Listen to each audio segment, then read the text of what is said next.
Chapter 36. Then the people of the land took Josiah's son Jehoahaz and made him the next king in Jerusalem. Jehoahaz was 23 years old when he became king, but he reigned only 3 months. Then he was deposed by Necho, the king of Egypt, who demanded a tribute from Judah of 7,500 pounds of silver and 75 pounds of gold. The king of Egypt appointed Eliakim, the brother of Jehoahaz, as the next king of Judah and Jerusalem, and he changed Eliakim's name to Jehoiakim. Then Necho took Jehoahaz to Egypt as a prisoner. Jehoiakim was 25 years old when he became king, and he reigned in Jerusalem 11 years. But he did what was evil in the sight of the Lord his God. Then King Nebuchadnezzar of Babylon came to Jerusalem and captured it, and he bound Jehoiakim in chains and led him away to Babylon. Nebuchadnezzar also took some of the treasures from the temple of the Lord, and he placed them in his palace in Babylon. The rest of the events of Jehoiakim's reign, including all the evil things he did and everything found against him, are recorded in the book of the kings of Israel and Judah. Then his son, Jehoiakim, became the next king.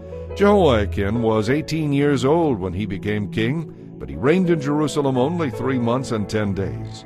Jehoiakim did what was evil in the Lord's sight. In the spring of the following year, Jehoiakim was summoned to Babylon by King Nebuchadnezzar. Many treasures from the temple of the Lord were taken to Babylon at that time, and Nebuchadnezzar appointed Jehoiakim's uncle, Zedekiah, to be the next king in Judah and Jerusalem. Zedekiah was 21 years old when he became king, and he reigned in Jerusalem 11 years. He did what was evil in the sight of the Lord his God, and he refused to humble himself in the presence of the prophet Jeremiah, who spoke for the Lord. He also rebelled against King Nebuchadnezzar, even though he had taken an oath of loyalty in God's name. Zedekiah was a hard and stubborn man, refusing to turn to the Lord, the God of Israel. All the leaders of the priests and the people became more and more unfaithful. They followed the pagan practices of the surrounding nations, desecrating the temple of the Lord in Jerusalem.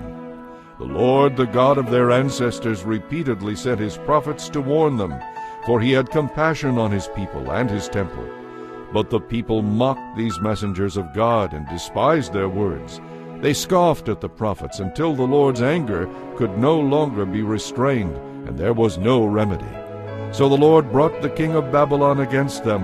The Babylonians killed Judah's young men, even chasing after them into the temple. They had no pity on the people, killing both young and old, men and women, healthy and sick. God handed them all over to Nebuchadnezzar. The king also took home to Babylon all the utensils, large and small, used in the temple of God, and the treasures from both the Lord's temple and the royal palace.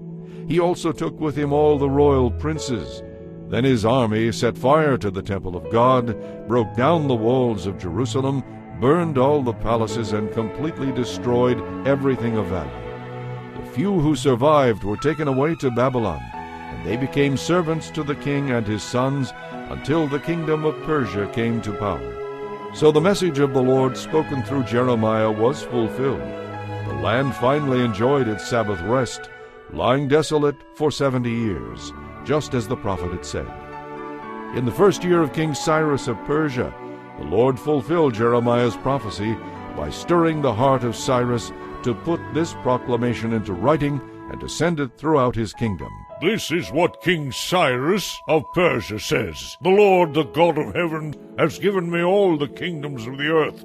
He has appointed me to build him a temple at Jerusalem in the land of Judah. All of you who are the Lord's people may return to Israel for this task. May the Lord your God be with you. Ezra, chapter 1. In the first year of King Cyrus of Persia, the Lord fulfilled Jeremiah's prophecy by stirring the heart of Cyrus to put this proclamation into writing and to send it throughout his kingdom. This is what King Cyrus of Persia says. The Lord, the God of heaven, has given me all the kingdoms of the earth. He has appointed me to build him a temple at Jerusalem in the land of Judah. All of you who are his people may return to Jerusalem in Judah to rebuild this temple of the Lord, the God of Israel, who lives in Jerusalem. And may your God be with you. Those who live in any place where Jewish survivors are found should contribute toward their expenses by supplying them with silver and gold, supplies for the journey, and livestock, as well as a free-will offering for the temple of God in Jerusalem.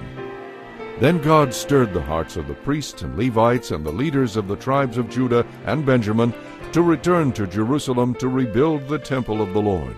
And all their neighbors assisted by giving them vessels of silver and gold, supplies for the journey, and livestock. They gave them many choice gifts in addition to all the free will offerings. King Cyrus himself brought out the valuable items which King Nebuchadnezzar had taken from the Lord's temple in Jerusalem, and had placed them in the temple of his own gods. Cyrus directed Mithredath, the treasurer of Persia, to count these items and present them to Sheshbazzar, the leader of the exiles returning to Judah. These were the items Cyrus donated: gold trays, 30, silver trays, 1,000, silver censers, 29, gold bowls, 30, silver bowls, 410, other items, 1,000. In all, 5,400 gold and silver items were turned over to Sheshbazzar to take back to Jerusalem when the exiles returned there from Babylon.